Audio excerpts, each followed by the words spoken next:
Hello, in this video I'm going to show you how to make Yahoo your homepage on Google Chrome.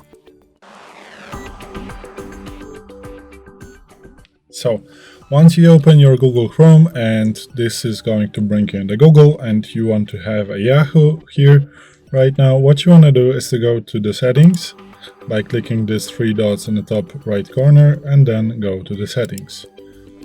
Then you want to go to the search engine and then here you want to change it to the Yahoo.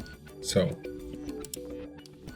change it to the Yahoo, and now every time you open a new tab, this is going to bring you Yahoo. Even if you shut down the Chrome right now and open it again, this will bring you the Yahoo. So this is it.